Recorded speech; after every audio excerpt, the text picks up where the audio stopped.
प्यारे विद्यार्थियों, आज हम अध्ययन करेंगे बीए भाग प्रथम के व्यष्टि अर्थशास्त्र यानी प्रथम पेपर का हम अध्ययन करेंगे। आज का हमारा जो टॉपिक है वह है उपयोगिता के रूप में कुल उपयोगिता एवं सीमांत उपयोगिता। मैंने पूर्व के वीडियो में भी आपको बतला दिया था कि कुल उपयोगिता और सीमांत उपयोगिता पर अक्सर प्रश्न पूछ लिया जाता है। 4 नंबर का, 2 नंबर का भी प्रश्न आ सकता है। यदि 2 नंबर का प्रश्न आएगा तो कुल उपयोगिता किसे कहते हैं, सीमांत उपयोगिता किसे कहते हैं, इस प्रकार आ सकता है। और यदि 4 नंबर का प्रश्न आएगा तो इस प्रकार आएगा कि कुल उपयोगिता एवं सीमांत उपयोगिता में क्या संबंध है, सचित्र समझाइए या समझाइए। तो ये टॉपिक भी आपके लिए काफ़ी महत्वपूर्ण है। तो हम अध्ययन करेंगे पहले कि कुल उपयोगिता क्या होती है, कुल उपयोगिता का अर्थ क्या होता है। तो जैसे 2 नंबर का प्रश्न आ जाए तो आपको किस प्रकार लिखना है, आपको लिखना है किसी वस्तु के संपूर्ण स्टॉक से प्राप्त उपयोगिता को कुल उपयोगिता कहा जाता है। मानी कोई वस्तु है, उसका जो संपूर्ण स्टॉक है, मानी उसकी प्रत्येक इकाई से जो उपयोगिता प्राप्त होती है उसे हम कुल उपयोगिता कहते हैं। कुल उपयोगिता में जो जो किसी वस्तु की इकाई में वृद्धि होती है त्यों त्यों कुल उपयोगिता में वृद्धि हो जाती है। लेकिन जो वृद्धि की दर है वो समान रूप से नहीं होती, क्योंकि इकाई की मात्रा में उत्तरोत्तर वृद्धि सीमांत उपयोगिता क्रमशः घट जाती है। जब कुल उपयोगिता अधिकतम होती है तो सीमांत उपयोगिता शून्य होती है, और जब सीमांत उपयोगिता ऋणात्मक होती है तो कुल उपयोगिता घटना शुरू हो जाती है। तो कहने का तात्पर्य यह है कि जैसे जैसे किसी वस्तु की उपभोग की इकाई हम बढ़ाते हैं वैसे वैसे कुल उपयोगिता बढ़ती है। लेकिन जिस दर से उपभोग की मात्रा बढ़ती है, उपभोग की इकाई बढ़ती है, उस हिसाब से कुल उपयोगिता नहीं बढ़ती। एक सीमा के बाद में कुल उपयोगिता अधिकतम हो जाती है और एक बिंदु के बाद में कुल उपयोगिता घटना शुरू हो जाती है। ये हम आगे देखेंगे। नेक्स्ट है हमारा सीमांत उपयोगिता, मार्जिनल यूटिलिटी, जिसको हम MU भी कहते हैं छोटे रूप में। कुल उपयोगिता को अंग्रेजी में टोटल यूटिलिटी कहते हैं और इसको हम TU संकेतक के रूप में भी इसको पढ़ते हैं, और सीमांत उपयोगिता को मार्जिनल यूटिलिटी यानी MU।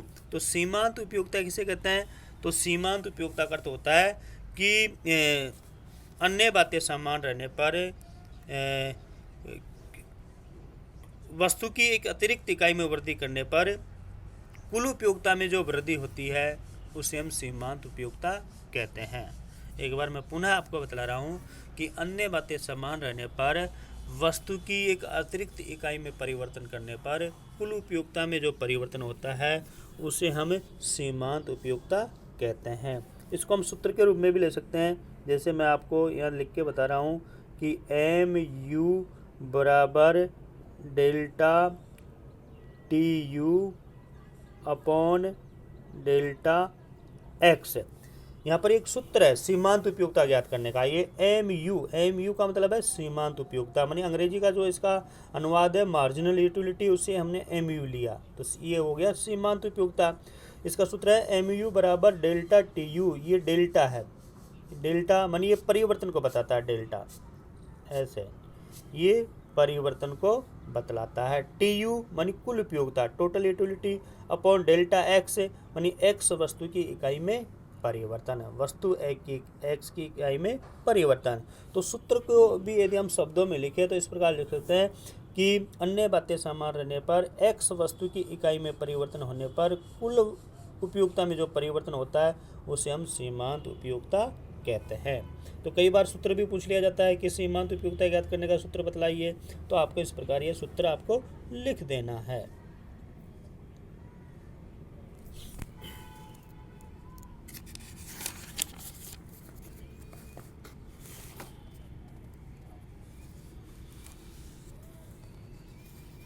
देखिए, प्रोफेसर बोल्डिंग ने बताया कि वस्तु की किसी मात्रा की सीमांत उपयोगिता कुल उपयोगिता में वह वृद्धि है जो उपभोग में एक और इकाई की वृद्धि के परिणाम स्वरूप प्राप्त होती है। मैंने इसकी एक परिभाषा थी।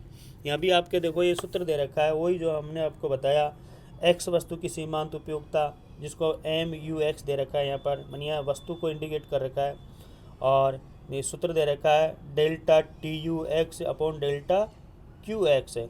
यहाँ पर Q वस्तु की मात्रा को बता रखा है। वहाँ पर हमने x लिया था, वो भी वस्तु की मात्रा को बतला रहा था। तो ऐसे भी आप लिख सकते हो, और जैसे मैंने आपको पूर्व में जो सूत्र बतलाया उसको वैसे भी आप लिख सकते हो। तो इस प्रकार से आप इसका सूत्र लिख सकते हो।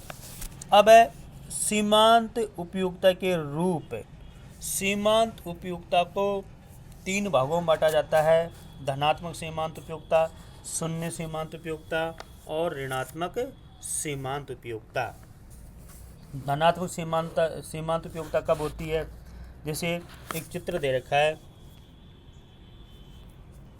देखिए ये चित्र, देखिए चित्र आपके दे रखा है। चित्र 1 में आपने क्षैतिज अक्ष में दे रखा है अमरूदों की इकाइयों को, और लंबवत अक्ष पर ले रखा है उपयुक्तता को, इकाइयों को। जैसे इसके ऊपर एक तालिका भी दे रखी है। तालिका में पहले कॉलम में अमरूदों की इकाइयों को दे रखा है 1 2 3 4 5 6, और दूसरे कॉलम में सीमांत उपयुक्तता ले रखा है, तीसरे कॉलम में कुल उपयुक्तता को ले रखा है, और चौथे कॉलम में सीमांत उपयुक्तता पुनः दिखा रखी है, और पांचवें कॉलम में सीमांत उपयुक्तता की प्रकृति को दिखा रखा है। तो इस तालिका को चित्र में प्रदर्शित कर रखा है। हमने क्षैतिज अक्ष पर अमरूदों की इकाई ली 1 से लेकर 7 तक, और उपयुक्तता जो कुल उपयुक्तता और सीमांत उपयुक्तता को दिखाया। कुल उपयुक्तता अधिकतम यहाँ पर आपके दे रखी है 23 दे रखी है, तो हमने 30 तक ले लिया। और सीमांत उपयुक्तता माइनस है, तो माइनस में भी हम इसको नीचे ले सकते हैं, ऐसे इसको हम नीचे ले सकते हैं माइनस में। चित्र में देखिए धनात्मक सीमांत उपयुक्तता। धनात्मक सीमांत उपयुक्तता माने ये सीमांत उपयुक्तता है। सीमांत उपयुक्तता यहाँ से लेकर ये आपके सीमांत उपयुक्तता का वक्र है, ये जो ऋणात्मक ढाल का है। सीमांत उपयुक्तता वक्र ऋणात्मक ढाल का होता है, जो हमें ये बतलाता है कि जैसे जैसे किसी वस्तु के उपभोग की इकाइयों को हम बढ़ाएंगे तो उससे मिलने वाली सीमांत उपयुक्तता क्रमशः घटती जाएगी। तो सीमांत उपयुक्तता वक्र हमेशा ऋणात्मक ढाल का होता है। दूसरी तरफ जो हमारा टोटल यूटिलिटी वक्र है वो उल्टे यू आकार का होता है, वो उल्टे यू आकार का होता है। ये हमें ये बतलाता है कि जब तक सीमांत उपयुक्तता धनात्मक है तो ये इसमें वृद्धि हो रही है, और जब सीमांत उपयुक्तता 0 हो जाती है तो यह अधिकतम टी बिंदु पर होता है, और जब सीमांत उपयुक्तता 4 इकाई के बाद में ऋणात्मक हो जाती है तो कुल उपयुक्तता घटना शुरू कर देती है। तो यही चीज़ हमको बताता है। जैसे धनात्मक सीमांत उपयुक्तता में देखेंगे कि जब किसी वस्तु की उपरोक्त इकाइयों के उपभोग से मिलने वाली सीमांत उपयुक्तता के जुड़ने से कुल उपयुक्तता में वृद्धि होती है। तो सीमांत उपयुक्तता धनात्मक है तो कुल उपयुक्तता में वृद्धि होती है, पहला संबंध। दूसरा, सीमांत उपयुक्तता 0 होती है तो कुल उपयुक्तता अधिकतम होती है। सीमांत उपयुक्तता ऋणात्मक होती है तो कुल उपयुक्तता घटना प्रारंभ कर देती है। इसको हमें संबंध के रूप में भी ले सकते हैं। जैसे प्रश्न आ जाए कि कुल उपयुक्तता एवं सीमांत उपयुक्तता में क्या संबंध है, से चित्र समझाइए। तो इसी चित्र के द्वारा हम इसके संबंध को बतला सकते हैं। तो पहला संबंध हम ये लेंगे कि जब सीमांत उपयुक्तता धनात्मक होती है तो कुल उपयुक्तता में वृद्धि होती है। दूसरा पॉइंट, जब सीमांत उपयुक्तता 0 होती है तो कुल उपयुक्तता अधिकतम होती है। तीसरा पॉइंट, जब सीमांत उपयुक्तता ऋणात्मक होती है तो कुल उपयुक्तता घटना प्रारंभ कर देती है। तो ये कुल उपयुक्तता और सीमांत उपयुक्तता में संबंध को बतलाता है।